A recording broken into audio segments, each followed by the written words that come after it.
ये fill in the blank challenge है। Question है, after the marathon some of the competitors felt completely. क्या आएगा ऑप्शन में? Cut up, done in, run out या done out. After the marathon, marathon के बाद some of the competitors felt completely, कुछ जो कॉम्पिटिटर्स थे, कुछ जो पार्टिसिपेंट्स थे, उन्होंने महसूस किया कि वो कंप्लीटली क्या हो गए हैं? कट अप हो गए हैं, डन इन हो चुके हैं, रन आउट हो चुके हैं या डन आउट हो चुके हैं। आप एक चीज़ नोटिस कर रहे होंगे कि यहाँ पर टोटल 4 ऑप्शन में टोटल 4 फ्रेजल वर्ब दिए गए हैं। अब इसमें से कोई एक सही है, लेकिन ऑप्शन को कुछ इस तरह से डिजाइन किया गया है कि यहाँ पर 2 फ्रेजल वर्ब का मतलब लगभग लगभग सेम मिलेगा और दोनों के दोनों फ्रेजल वर्ब यहाँ पर फिट हो रहे हैं। और मैक्सिमम स्टूडेंट यहीं पर गलती करते हैं, वो कंफ्यूज हो जाते हैं कि कौन सा फ्रेजल वर्ब यहाँ पर सही होगा, कौन सा ऑप्शन यहाँ पर सही होगा। तो हम उसको डिटेल में समझेंगे। दूसरी बात, इस क्वेश्चन को फॉलो करेंगे ही साथ में साथ ये जो 4 फ्रेजल वर्ब यहाँ पर दिए हैं, हम इनका मीनिंग भी समझ लेंगे, जिससे अगर इन चारों फ्रेजल वर्ब का यूज करके कोई और एरर दी जाती है सेंटेंस इंप्रूवमेंट में या फिल इन द ब्लैंक में क्वेश्चन पूछा जाता है, तो हम उसको आसानी से टेकल कर सकेंगे। तो सबसे पहले पहला फ्रेजल वर्ब कट अप, इसका मतलब हम समझते हैं। कट अप का मतलब होता है to behave in a very active and silly way in order to make people laugh. कभी भी बहुत ज़्यादा एक्टिव मतलब बहुत ज़्यादा सिली वे में, बहुत ज़्यादा बेतुके तरीके से बिहेव करना किसी लोगों को, अन्य लोगों को हंसाने के लिए। कई बार ऐसा होता है कि हम कई ऐसे काम करते हैं जिससे जो पब्लिक है, जिससे आम जनमानस है, जो ऑडियंस है, वो हंसे, तो इसका मतलब है कि हम कटअप कर रहे हैं। उदाहरण के तौर पर, there are a couple of kids who are always cutting up in class. Class में हमेशा कुछ ऐसे बच्चे होते हैं जो हमेशा कटअप करते रहते हैं, मतलब वो हमेशा कुछ ऐसे काम करेंगे जिससे पूरी की पूरी क्लास हमेशा हंसे। वो हमेशा कुछ ना कुछ ऐसा बोल देंगे जिससे पूरी की पूरी क्लास हमेशा हंसती रहे, तो उसी को कहेंगे कटअप। तो ऑप्शन यहाँ पे क्वेश्चन के अकॉर्डिंग कटअप ये फिट नहीं बैठ रहा है, तो ये तो ऑप्शन होगा नहीं, ये बिल्कुल गलत है। अब दूसरा ऑप्शन है डू आउट। डू आउट का मतलब होता है टू डेकोरेट समथिंग, किसी चीज़ को डेकोरेट करना, किसी चीज़ को सजाना। उदाहरण के तौर पर, they did the room out with balloons and steamers ready for the party. उन्होंने रूम को बलून अर्थात गुब्बारों और स्टीमर्स के साथ सजाया जिससे रूम पार्टी के लिए रेडी हो सके। देखिए, अब यहाँ पर आपको समझना होगा, जो डू आउट इसका मतलब होता है सजाना, लेकिन यहाँ पर जो बात हो रही है ये पास्ट की बात हो रही है, तो डू का हो जाएगा did, did something out. Do out को आप इस तरह से भी लिख सकते हैं, do something out, do something out. तो यहाँ पर समथिंग की जगह आप कुछ भी यूज कर सकते हैं, जैसे समथिंग की जगह यहाँ पर रूम का यूज किया गया है, they did the room out. Do something out का मतलब होता है किसी चीज़ को सजाना, they did the room out मतलब उन्होंने रूम को सजाया।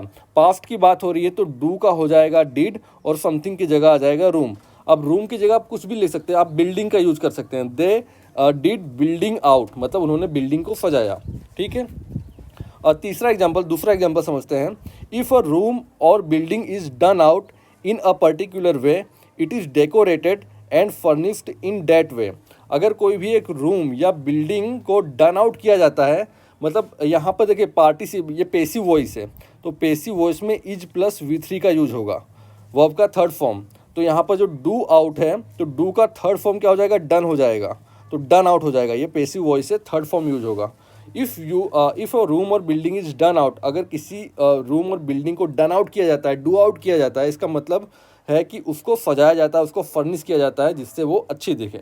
तो डू आउट ये जो ऑप्शन है ये भी क्वेश्चन के अकॉर्डिंग फिट नहीं बैठता है, क्योंकि यहाँ पर कुछ सजाने की बात नहीं की जा रही है। ठीक है। अब तीसरा फ्रेजल वर्ब देखते हैं, रन आउट। देखिए, रन आउट ये काफ़ी ज़्यादा कन्फ्यूजिंग है। रन आउट का मतलब होता है if you run out of something you have no more of it left. अगर आप किसी भी चीज़ से रन आउट होते हैं, इसका मतलब है you have no more of it left. इसका मतलब है कि आपके पास उस चीज़ की कमी हो गई है, आपके पास वो चीज़ खत्म हो चुका है। तो रन आउट का मतलब होता है कि किसी चीज़ की कमी हो जाना, कोई भी चीज़ खत्म हो जाना। उदाहरण के तौर पर, they have run out of idea. उनके पास आइडियाज़ की कमी हो चुकी है, उनके पास आइडियाज़ ख़त्म हो चुके हैं, उनके पास कोई नए आइडिया नहीं आ रहे हैं। Many hospitals are running out of money, बहुत सारे हॉस्पिटल्स के पास पैसे की कमी हो चुकी है, उनके पास और पैसे नहीं बचे हैं, वो धन की किल्लत का सामना कर रहे हैं। Sentence number 3, if a pen runs out it has no more ink left in it. अगर कोई भी पेन वो रन आउट होती है, इसका मतलब है कि उस पेन में और ज़्यादा इंक नहीं बची है, और ज़्यादा स्याही नहीं बची है। अगर आपकी पेन में स्याही खत्म होने वाली है तो आप ये कह सकते हैं कि my pen is going to run out, इस तरह से आप कह सकते हैं। तो if a pen runs out, इसका मतलब है कि उसके पेन में और ज़्यादा स्याही नहीं बची है, स्याही की कमी हो गई है। ठीक है, तो यहाँ पर ये जो क्वेश्चन है इसमें रन आउट फिट बैठ सकता है। कैसे? आफ्टर द मैराथन, मैराथन के बाद some of the competitors felt completely ran out. यहाँ पर पास्ट की बात हो रही है कि मैराथन के बाद जो कुछ कॉम्पिटिटर्स थे उन्होंने कम्प्लीटली क्या एहसास किया कि वो कम्प्लीटली रेन आउट हो चुके हैं, उनके पास कमी हो चुकी है। लेकिन यहाँ पर एक कंडीशन है, अगर आप रेन आउट का यूज करेंगे तो इसके साथ ऑफ प्लस नाउन का यूज करना पड़ेगा, क्योंकि देखिए रन सेकेंड फॉर्म में पास्ट की बात हो रही है तो रन का हो जाएगा रेन। लेकिन आपको ये याद रखना है कि रन आउट के साथ हमेशा ये ऑफ प्रेपोजिशन लेता है और इसके बाद कोई नाउन आना चाहिए। अगर इस तरह से अगर हमको रन आउट का यूज करना है तो क्वेश्चन के ऑफ लगा होना चाहिए थे, प्लस यहाँ पे आना चाहिए energy. After the marathon some of the competitors felt completely ran out of energy या ran out of power. Marathon के बाद कुछ कॉम्पिटिटर्स ने ये एहसास किया कि वो कम्प्लीटली एनर्जी या पावर की कमी का एहसास कर रहे हैं, उनके पास एनर्जी या पावर नहीं है। लेकिन अब यहाँ पर जो क्वेश्चन है, क्वेश्चन यहाँ पर ख़त्म हो रहा है, यहाँ पर ऑफ के बाद कोई नाउन नहीं दिया गया है, ऑफ लगाकर कोई नाउन नहीं दिया गया है, तो रन आउट ये ऑप्शन भी गलत हो जाएगा। तो ऑप्शन होगा सही में डन आउट। डन आउट का क्या मतलब होता है हम समझ लेते हैं पहले। देखिए डन इन होगा ऑप्शन। तो डन इन क्या होगा? डन इन का मतलब होता है too tired to do anything, कुछ भी काम करने के लिए बहुत ज़्यादा थके हुए होना, उसी को कहते हैं डन इन। अगर आप डन इन हो चुके हैं इसका मतलब कि आप कुछ भी नया करने के लिए बहुत ज़्यादा थक चुके हैं।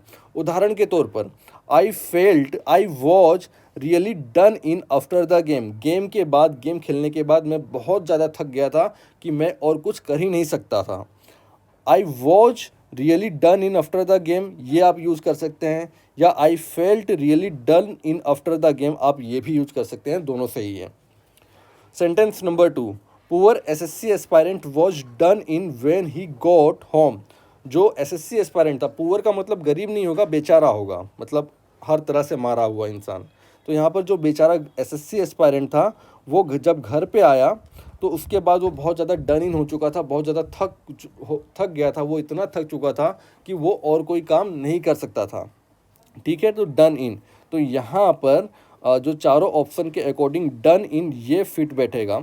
After the marathon some of the competitors felt completely done in, marathon के बाद कुछ कॉम्पिटिटर्स ने ये एहसास किया कि वो इतने डन इन हो चुके हैं, वो इतने ज़्यादा थक चुके हैं कि अब वो कोई काम नहीं कर सकते। तो इस तरह से हमने एक सेंटेंस से एक क्वेश्चन को सॉल्व भी किया और 4 फ्रेजल वर्ब भी सीखे और कुछ ग्रामेटिकल कॉन्सेप्ट भी सीखे। उम्मीद है कि आपको चीज़ें समझ में आई होंगी। प्लीज़ वीडियो को लाइक कीजिए और टेलीग्राम चैनल एंग्लो ट्यूब का लिंक नीचे डिस्क्रिप्शन में दिया है, उसको भी ज्वाइन कर लीजिए। बेल आइकन नहीं दबाया तो दबा लीजिए, जिससे आपको नोटिफिकेशन मिलती रहे। जय हिंद।